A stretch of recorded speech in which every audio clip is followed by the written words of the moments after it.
नमस्कार साथियों, स्वागत है आप सभी लोगों का हमारे चैनल यूपी उत्कर्ष पर। और मैं आप सभी लोगों के सामने लेकर आई हूँ एक इम्पॉर्टेंट सेशन जिसको लेकर पिछला इतिहास जो है वो इतिहास गवाह है। और जब इतिहास गवाह है और बच्चे जो हमारे इस एल्टीग्रेड 2025 की तैयारी कर रहे हैं वो भी किस विषय से, साइंस विषय से, तो उनको ये चीज़ें जानना बहुत ज़रूरी है। इसलिए ज़रूरी है ताकि उनको ये पता लग सके कि भविष्य में उनकी जो तैयारी है वो किस तरीके की होनी चाहिए। ठीक है, भविष्य में जो उनका पढ़ने का पैटर्न है वो यहाँ पर किस तरह का होना चाहिए। तो आप सभी लोगों को पता है कि यूपी में 7 साल बाद जो है वो एलटी ग्रेड की वैकेंसी हमारे सामने आई है। और इसी 7 साल के गैप में जो है वो गैप में कितना कंपटीशन आप लोगों के लिए बढ़ गया होगा, ये भी आप सभी लोग यहाँ पर देख सकते हैं। उसी के साथ साथ अगर मैं यहाँ पर बात करूँ तो साइंस में सबसे ज़्यादा वैकेंसीज हमारे पास हैं। आज जो मेरा विषय है यहाँ पर बात करने का वो ये है कि क्या इस बार फिर एलटी ग्रेड 2025 में सीटें जो हैं वो खाली रहेंगी। साइंस की, है ना, सीटें खाली रहेंगी। और किसकी? साइंस की। अब आप लोग सोचोगे कि मैम आप ऐसा क्यों बोल रही हो कि सीटें जो है वो खाली रह जाएंगी। हम है ना मैम, हम मेहनत कर रहे हैं ना, हम पास होंगे ना। बल्कि मैम हुजूम तो इतना बड़ा है ना, लोग जो है वो लोग इतने सारे हैं, तो सीटें खाली रहने का तो कोई सवाल ही नहीं उठता। मैम नौकरी तो सबको चाहिए। अरे नौकरी तो सबको चाहिए, लेकिन यहाँ पर जो मापदंड आप लोगों के लिए तैयार किए गए हैं, अगर पिछले इतिहास को देखें, पेपर के पैटर्न को देखें, कॉम्प्लेक्सिटी ऑफ पेपर जो है वो पेपर यहाँ पर देखी जाए तो सीटें खाली रही हैं। अब वो सीटें क्यों खाली रही हैं इसके बारे में भी हम लोग यहाँ पर क्या करेंगे, डिस्कशन करेंगे। देखो छोटी सी बात जो हम लोगों को यहाँ पर ध्यान रखनी है, आप सब लोगों को पता है कि एलटी ग्रेड साइंस में आप लोगों के पास 1337 वैकेंसी है। और ये 1337 वैकेंसी जो है वो बाकी सभी सब्जेक्ट के कंपेरेटिवली अगर देखी जाए तो सबसे ज्यादा है। ठीक है, बाकी जितने भी एलटी ग्रेड के सब्जेक्ट हैं अगर उन्हें देखें तो आपको यहाँ पर याद रखना है कि मैक्सिमम वैकेंसीज जो हैं वो साइंस में आई हैं। और इसीलिए हमारे साइंस वाले बच्चे बहुत खुश हैं, बहुत खुश हैं। मतलब एक अलग ही उत्साह जो है वो छाया हुआ है पूरे उत्तर प्रदेश में किस चीज़ को लेकर कि भैया साइंस में सबसे ज़्यादा सीटें आई हैं, साइंस वालों के लिए बहुत सुनहरा मौका है, साइंस वालों के लिए बहुत बेहतरीन मौका है, और इस बार तो हम नौकरी ले ही लेंगे क्योंकि इतनी सारी सीट है। अगर इतनी सारी सीट है तो इतने सारे बच्चे भी तो हैं, आपको गैप भी तो देखना है 7 वर्ष का, और वो गैप मैं आप लोगों को यहाँ पर दिखाती हूँ।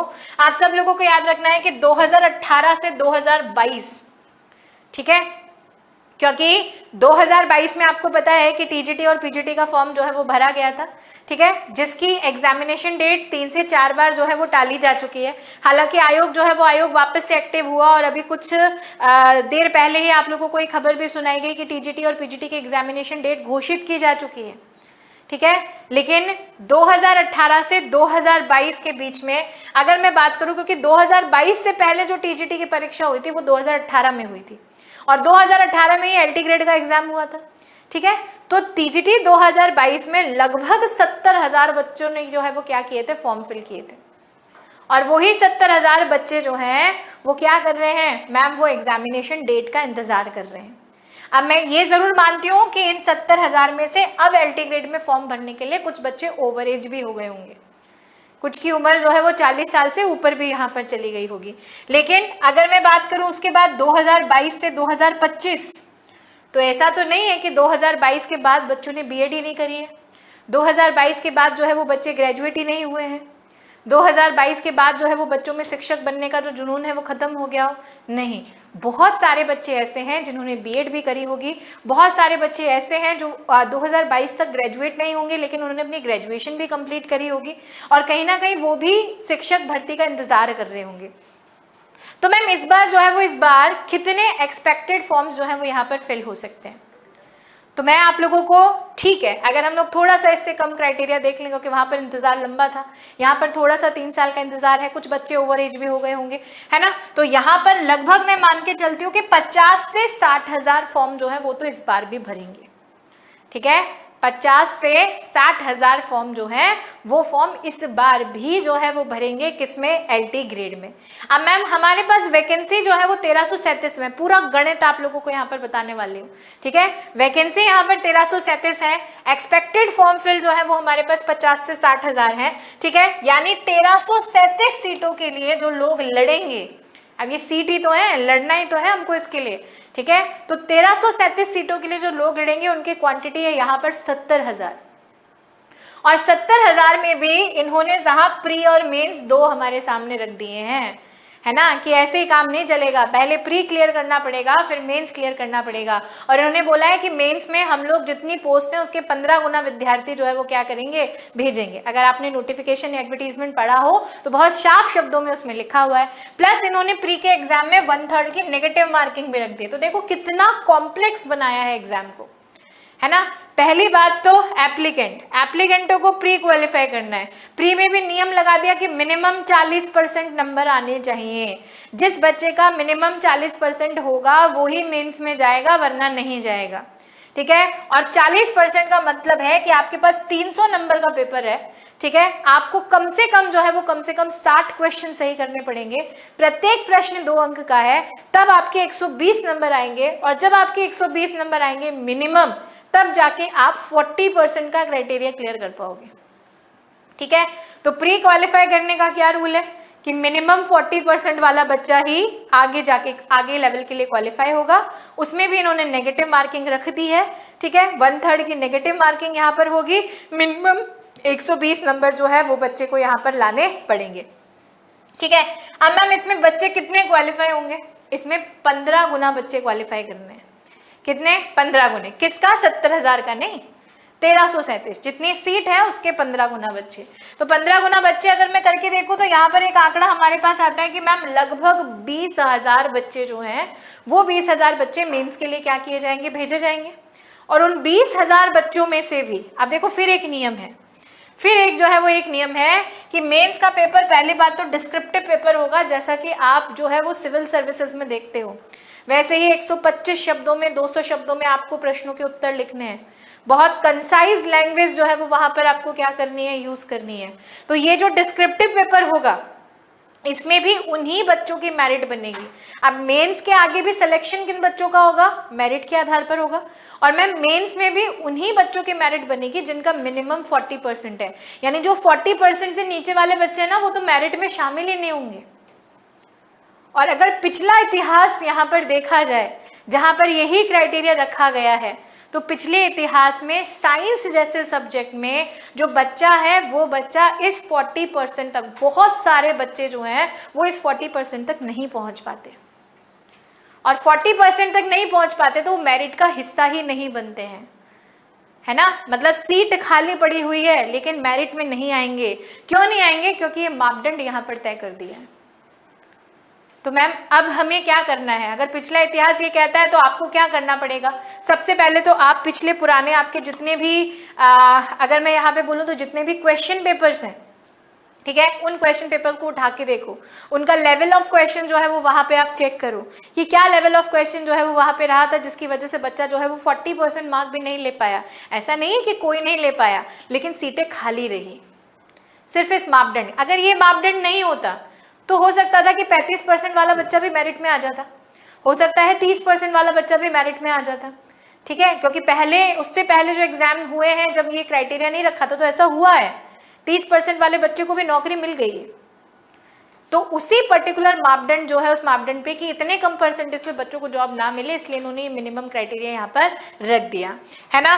तो मैम ये गणित जो है वो गणित हमें कहती है कि इस बार भी सीटें खाली रह सकती हैं। हमें क्या करना पड़ेगा? हमें प्री और मेंस में कम से कम अपने आप को इतना लायक बनाना है, कम से कम बता रही हूँ, मेरिट के लिए तो आगे जाना पड़ेगा कि हमारा 40% जो है वो 40% हम स्कोर कर सकें।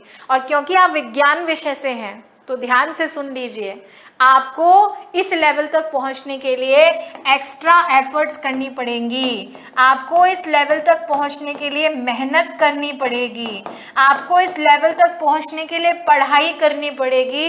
यानी अगले 2 से 3 महीने अपना समर्पण देना पड़ेगा इन चीज़ों में, तब जाके आप ये मानो। और ये जो वैकेंसी इस बार आई है ना, आप ये सोचो कि आप लोगों के लिए एक सुनहरा मौका है कि आप 2025 में हैं, आप 40 साल के नहीं हुए हैं, आपकी उम्र 40 वर्ष से कम है और आपको इस पेपर को देने का मौका मिल रहा है, क्योंकि इससे पहले वैकेंसी 2018 में आई थी।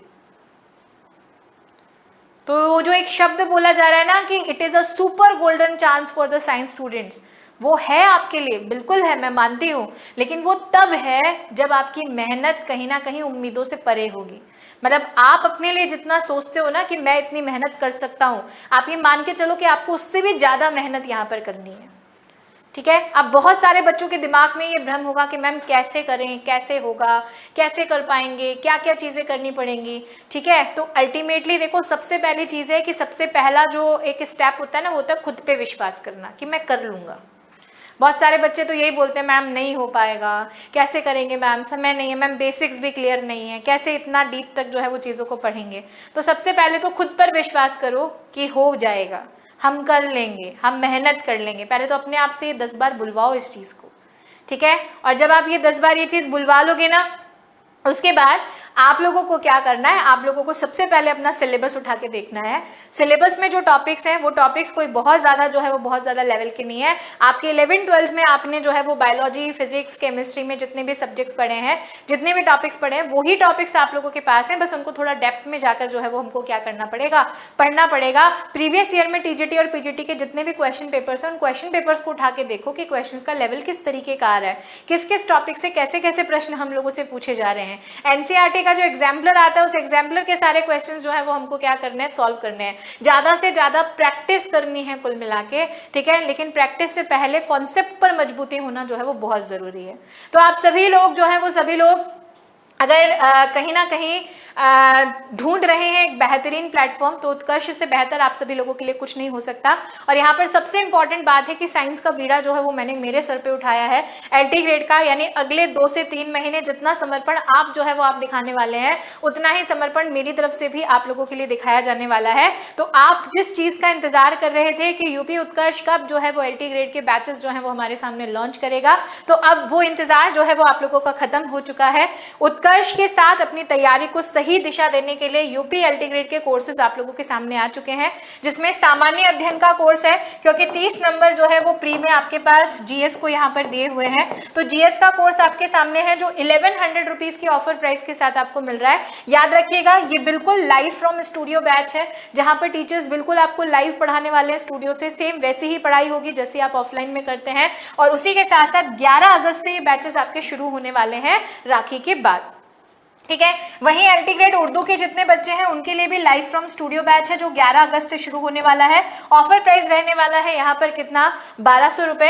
एलटी ग्रेड हिंदी के जितने भी विद्यार्थी हैं जो हिंदी विषय से भर रहे हैं, उनके लिए भी लाइव फ्रॉम स्टूडियो बैच है, ये भी 11 अगस्त से शुरू होने वाला है। ऑफर प्राइस हिंदी का रहने वाला है 1500 रुपए। ठीक है, बहुत नॉमिनल प्राइजेस पर बहुत अच्छी तैयारी जो है वो आपको कराई जाएगी। और इन सब बैचेस में आप सभी लोगों के लिए सब्जेक्ट की वर्थ को देखते हुए उन घंटों के हिसाब से आपको क्लासेस भी मिलेंगी, आपको लाइव लेक्चर्स मिलेंगे, आपको रिकॉर्डेड लेक्चर्स भी यहाँ पे मिलेंगे, पीडीएफ, ई नोट्स, क्विजेस सब आपको यहाँ पर मिलने वाला है।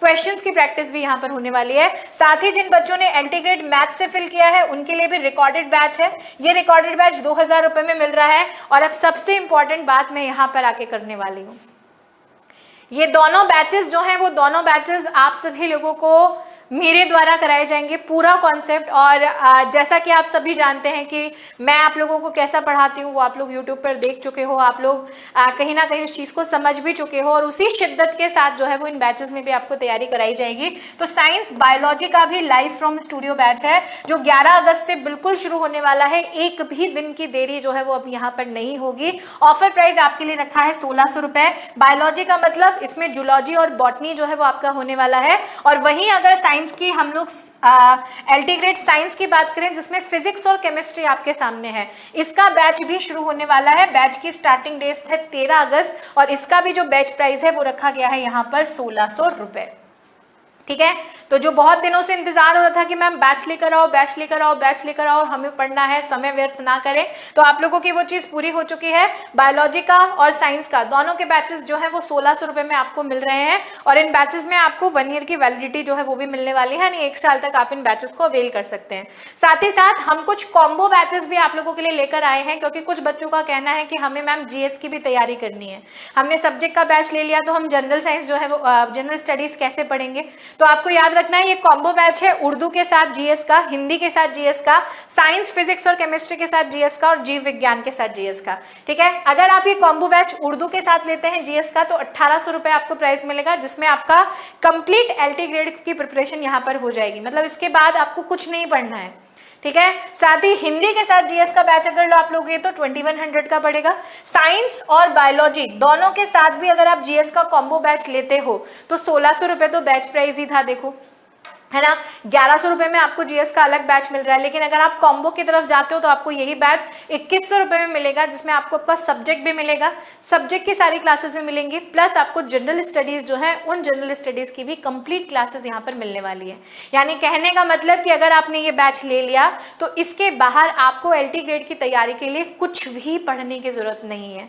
Quizzes, test, PDF, e notes, classes, recorded lectures सब जो है वो सब आपको इसमें यहाँ पर मिलने वाला है, ठीक है। और क्वालिटी को लेकर आपको पता ही है कि उत्कर्ष कोई कॉम्प्रोमाइज जो है वो यहाँ पर नहीं करता है, तो आप पूरा विश्वास करके हमारे इन सभी बैचेस की तरफ यहाँ पर जा सकते हैं। मैं इंतजार करूंगी आप सभी बच्चों का इन बैचेस के अंदर, ताकि हम और आप दोनों जो है वो मेहनत करके अपनी इस परीक्षा को एक सही दिशा यहाँ पर दे सकें।